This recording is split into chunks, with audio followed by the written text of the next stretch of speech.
In the heart of a pristine suburban neighborhood, where perfectly trimmed hedges lined the sidewalks and every mailbox gleamed with polished brass, lived a woman known simply as Karen. To outsiders, it was a peaceful community, the kind you'd see in real estate brochures, safe, serene, and obsessively organized. But to those who lived there, the tranquility came with one very specific condition. Don't cross Karen. With her luxury SUV always parked at a flawless angle and her flower beds curated like museum exhibits, Karen had long ruled her corner of the street like a self-appointed queen, and nothing symbolized her reign more than the parking spot directly in front of her house, a public space she had unofficially claimed as her own. Everyone knew it and everyone avoided it, until the day someone didn't. It was a sunny Tuesday afternoon when it happened, the kind of day where the air felt too still, too quiet, like the pause before a thunderclap. Without warning, the shrill wail of an approaching siren pierced the calm. An ambulance, lights flashing and engine roaring, came flying down the street and screeched to a halt right in front of Karen's house, in her spot. What happened next would shatter the illusion of suburban peace and catapult the neighborhood into a frenzy that no one saw coming. As the paramedics leapt from the vehicle and rushed toward a nearby home, responding to a critical emergency, one voice rose above the chaos, not in fear, not in concern, but in sheer indignation. Karen! Her front door flew open as she marched out, like a storm brewing behind a designer blouse, her heels clicking like a war drum. She didn't ask who was sick. She didn't care why the ambulance was there. All she saw was the violation, the audacity, the blatant disrespect of someone taking what she believed was hers. That moment marked the beginning of an unthinkable standoff, one where the fight wasn't between neighbors, but between a woman's entitlement and a life-or-death situation. And as the neighborhood watched from behind curtains and camera phones, no one could imagine just how far Karen would go or how serious the consequences would become. The sirens had barely died down when the neighborhood's collective attention snapped to the flashing red lights outside. The ambulance, now parked directly in front of Karen's meticulously maintained lawn, idled with urgency. Inside, 2 paramedics were already gathering their gear, their faces focused, their movements precise. Somewhere nearby, a life was hanging in the balance. But inside her house, Karen saw something entirely different. Standing at her bay window, she stared in disbelief at the scene unfolding below.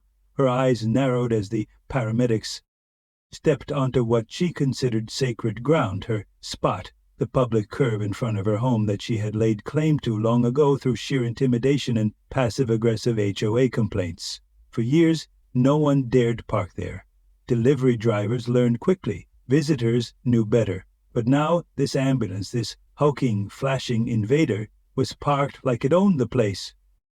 Karen's disbelief hardened into rage. She threw open her front door and stormed out with all the fury of a suburban monarch under siege. Her heels hit the pavement like hammers. Her voice, sharp and unwavering, cut through the air. "You can't park there," she shouted, pointing with a perfectly manicured finger at the front of the ambulance. One of the paramedics turned, confused, but didn't stop moving. "Ma'am, we're responding to a medical emergency," he said briskly, already halfway to the house next door. Karen's face twisted with indignation. "I don't care what kind of emergency it is," she snapped. "That's my spot. You're blocking my driveway and disrupting the peace of our community." Her voice carried far and wide, loud enough for blinds to twitch and neighbors to peek out from behind their windows. People began stepping onto porches drawn by the commotion. Across the street, someone started recording. The paramedics tried to ignore her, but she was relentless, following them down the walkway, demanding they move the vehicle at once. One of them turned and said, "Mom, please, we need to focus. There is a serious medical situation. Every second counts." But Karen's focus never shifted. She was too far gone, too wrapped up in her personal crusade. She turned on her heel and marched back toward the ambulance, eyes blazing. She stood directly in front of the vehicle, arms folded, physically blocking it from leaving. "You're not going anywhere until you move it," she declared, as if her words had the power of law. The absurdity of it was staggering. A woman standing between life-saving professionals and their ability to save a life, all because of a curb. As tension mounted and the paramedics glanced nervously between each other, realizing they might soon need more help, not just medically, but legally, the situation continued to spiral. Karen, completely unfazed, pulled out her phone and dialed. "Yes," she said to the 911 operator. "I need to report an emergency. There's an unauthorized vehicle blocking my driveway. Yes, an ambulance. No, I don't care what they say. They have no right to be there. Send someone now." The disbelief on the paramedics' faces was unmistakable. They had trained for cardiac arrests, trauma calls, disaster zones, but nothing in their preparation had readied them for this level of entitled obstruction. Every passing second became more dire, not just for the unseen patient inside the home, but for everyone witnessing the scene unfold. Karen stood her ground, phone still pressed to her ear, as the sound of sirens began again in the distance. But this time, they were not coming for a medical emergency. They were coming for her. Officer Davis had seen a lot in his years on the force: domestic disputes, high-speed chases, even the occasional wild animal loose in someone's backyard, but nothing prepared him for the scene unfolding on Maple Grove Lane. As he stepped out of his patrol car, the afternoon sun bouncing off the polished roofs of identical suburban homes, he immediately sensed the tension hanging in the air like static. An ambulance sat motionless at the curb, lights flashing but sirens now silenced, its back doors unopened and blocked by a woman who stood like a stone wall of suburban fury. That woman was Karen. She didn't flinch as he approached. Her arms were still crossed tightly over her chest, her mouth set in a thin, hard line.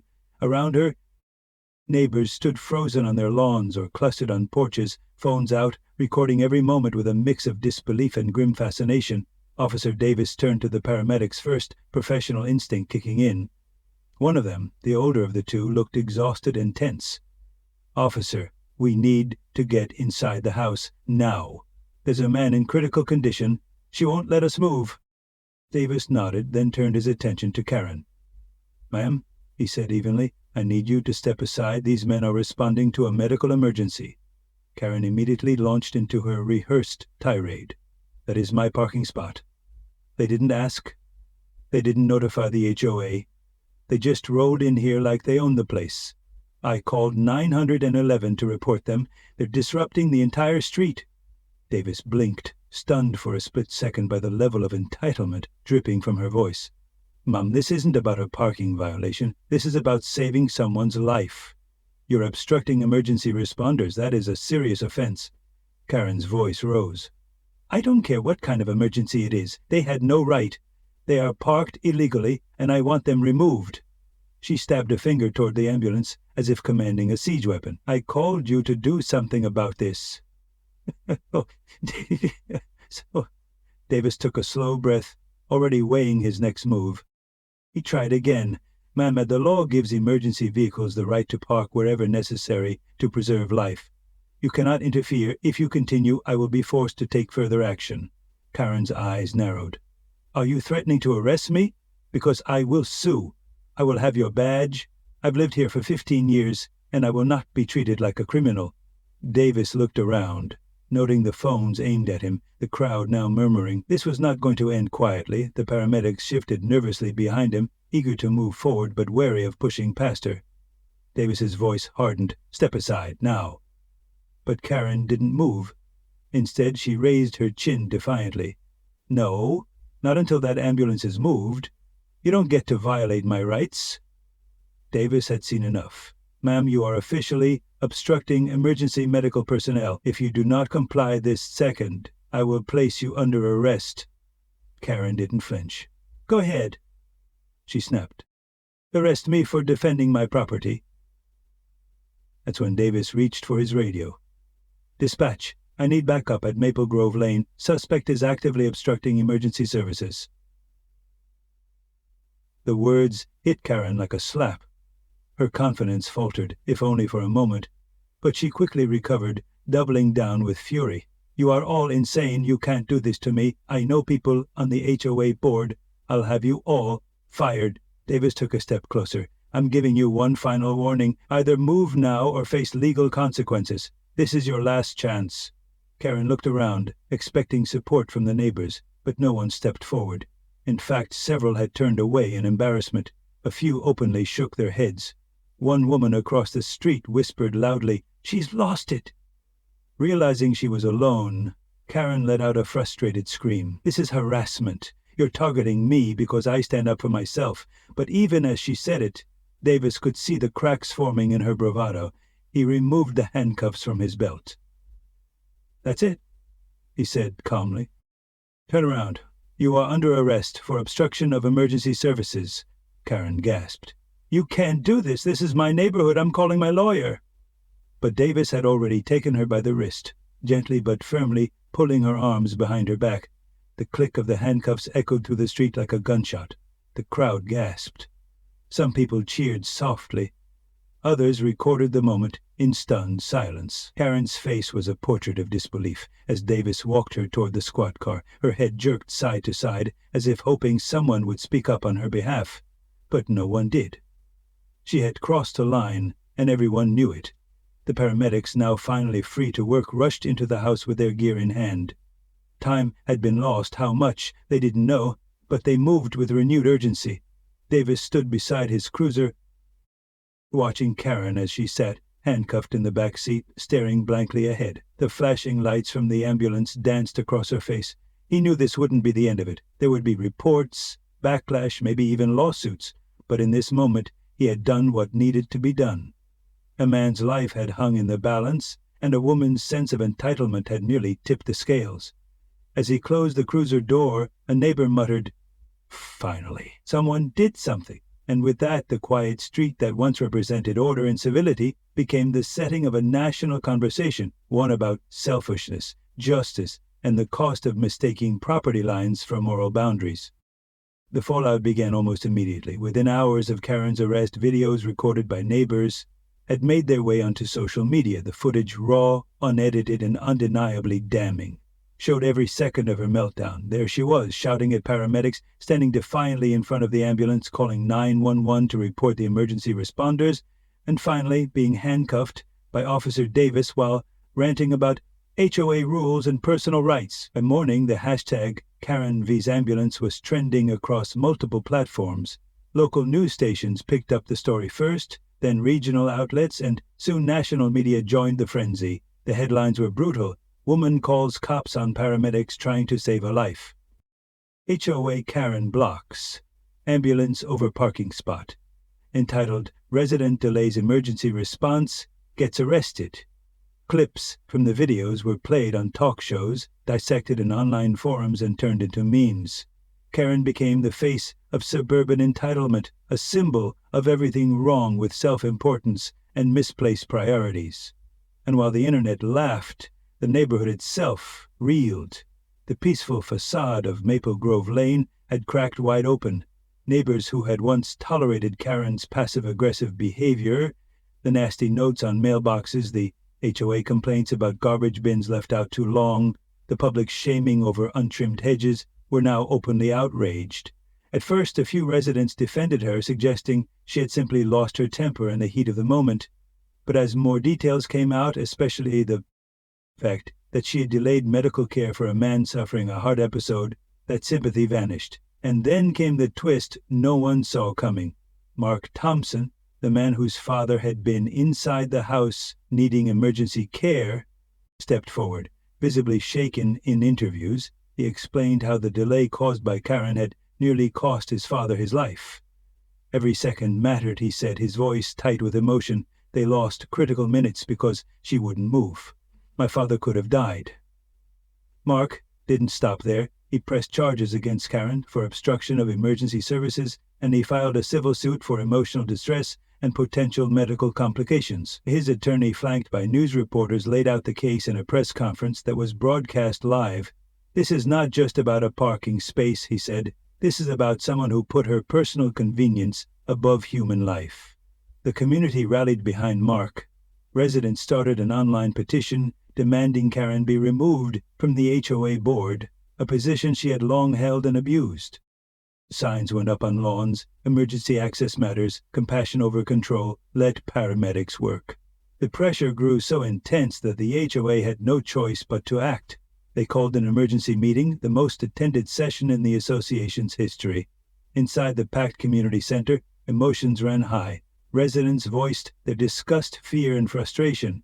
They worried about the reputation of the neighborhood, about property values, about what people were now saying online. Some were angry they had stayed silent about Karen's behavior for so long. Others shared stories about being intimidated or harassed by her in the past. The board voted unanimously to remove her from any position of authority within the HOA. But that was just the beginning. In the days that followed, the HOA released a statement distancing themselves from Karen's actions and vowing to implement new emergency access policies. They announced plans to install emergency vehicle priority signs throughout the neighborhood, reminding all residents that the safety of human life would always come first. The most prominent sign was slated to go directly in front of Karen's house, a symbolic and very public declaration that her reign was over. Meanwhile, Karen herself had gone dark. Her social media accounts were deactivated, her blinds drawn tight, her once pristine lawn now beginning to show signs of neglect. Packages sat untouched on her porch. No one had seen her outside. If she ventured out at all, it was under cover of darkness. She had become a pariah in her own kingdom. But the story did not stop there. As the national spotlight lingered, reporters dug deeper. Old HOA emails surfaced, revealing just how aggressively Karen had enforced rules over the years, fines issued for minor violations, warnings sent over wind chimes, bird feeders, garden gnomes. The more people learned, the more they saw a pattern, a long history of control disguised as community care. Karen, once feared, was now infamous, and the story struck a nerve. Other communities began discussing their own experiences with similar personalities. Articles were written, think pieces emerged about suburban power dynamics, the weaponization of HOA rules, and the dangers of unchecked entitlement. Karen had become a case study, a cautionary tale. Back on Maple Grove Lane, the mood had shifted. Neighbors began talking more openly. People who had barely spoken to one another for years started checking in, hosting small gatherings, reconnecting. It was as if Karen's downfall had reset the tone of the entire block. Empathy had replaced fear. Cooperation had replaced control.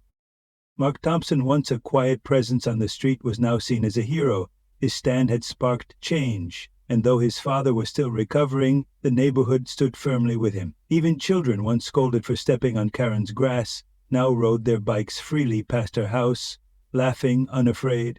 The shadow she had cast had finally lifted.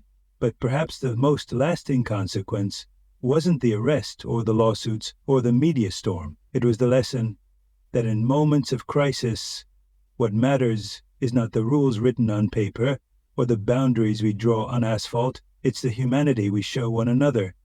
And for all her attempts to dominate the neighborhood, Karen had failed to grasp the simplest truth of community. It isn't about control, it's about care. In the weeks that followed the chaos on Maple Grove Lane, the neighborhood that once prided itself on order and quiet perfection found itself at the center of a storm of reflection, reform, and perhaps most surprisingly, rebirth. The HOA, once a silent enabler of Karen's obsessive enforcement of rules, now stood under the harsh light of public scrutiny. The community demanded change, not just statements, not just promises, but real, visible, lasting action. The board convened again, this time with a fire in their bellies and residents packing the meeting room to the brim. Gone was the hesitation, the awkward politeness that had long defined their interactions. In its place was a collective urgency. No one wanted a repeat of what had happened. No one wanted to ever feel helpless while a life hung in the balance. The decision came swiftly and unanimously.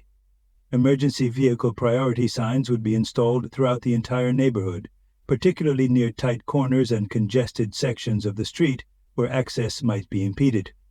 But that wasn't the part everyone would remember. The most prominent and permanent of those signs would be placed directly in front of Karen's house. The symbolism was immediate and biting. The very curb that had sparked her meltdown, the space she had guarded like a throne, would now bear a bold yellow sign with bright red letters reading, "Emergency Vehicle Access Zone, keep clear at all times." The installation itself became a spectacle. Residents gathered on their lawns as the city workers pulled up with posts, drills, and metal signage.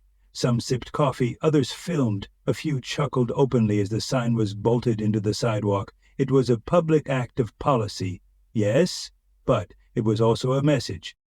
One that said loud and clear that no one, not even the most vocal, most demanding, most entitled resident, would stand in the way of protecting life again. Karen watched from behind her window, her curtains barely parted. Her once perfect lawn, once her pride and joy, had begun to fade. The flowers wilted, the grass yellowed in spots. She no longer swept the front steps or rearranged her porch decor by season. The spotlight that had once fueled her sense of power now felt more like a cage. Social invitations had dried up, friends distanced themselves. The local yoga group she used to lead quietly replaced her without explanation.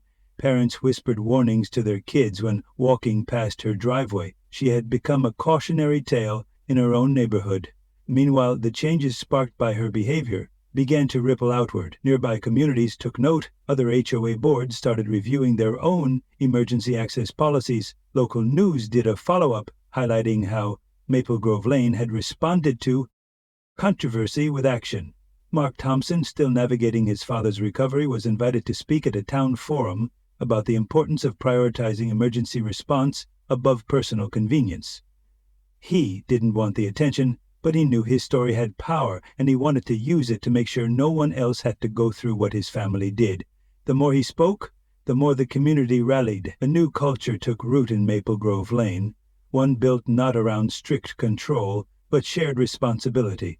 Neighbors organized a CPR training session hosted at the community center. They created an emergency contact tree and made sure elderly residents had someone checking in on them weekly. Porch lights stayed on later. People waved more often. The cold, rule-obsessed silence that Karen had once cultivated was replaced by warmth and connection. And all the while that sign remained in place in front of her house, unmoving, unapologetic, a reminder of what happens when entitlement blinds us to the needs of others. Some said it was cruel. Others called it justice. But no one denied its impact. Karen had tried to control the narrative, to shape the neighborhood in her image, but in the end, it was the community that reshaped itself without her. She never apologized, not publicly, not privately. But those who had once feared her now pitied her, and perhaps on some level she began to understand. Because every morning when she stepped out to collect her mail or drag her trash bins to the curb, she passed by that bright yellow sign. It stood there, quietly, firmly, refusing to be ignored. It was not just a policy shift or a bureaucratic measure. It was a monument, a symbol of how far things had gone, of how far the community had come, and of what it means, in the end, to live not just beside one another, but with each other. The story of HOA Karen was no longer just about a woman who blocked an ambulance. It was about a neighborhood that chose compassion over control, and how even the worst moments can spark the kind of change that makes everything stronger. The story of HOA Karen may seem extreme, even absurd, but beneath the viral headlines and dramatic footage lies a powerful reflection of issues many communities face across America today. Entitlement, when left unchecked, can erode trust. Rules are important, but so is humanity. We've become so accustomed to enforcing boundaries, protecting property, and preserving personal comfort that sometimes we forget the most basic principle of community, looking out for one another. Emergencies don't follow HOA guidelines. Life doesn't pause for convenience. In a society where people are increasingly isolated despite living just feet apart, this story is a wake-up call. It reminds us that empathy isn't optional.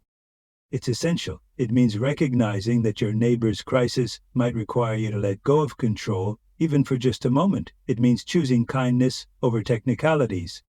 So, what can we take from this? Start with something small. Know your neighbors. Ask yourself whether your actions build community or build walls.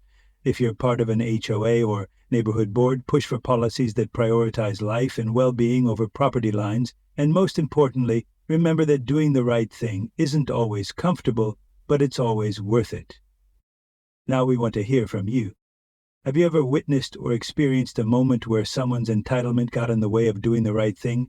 How did it affect you or the people around you? Do you think we as a society value personal comfort too much over collective responsibility? Drop your thoughts in the comments. We'd love to hear your perspective.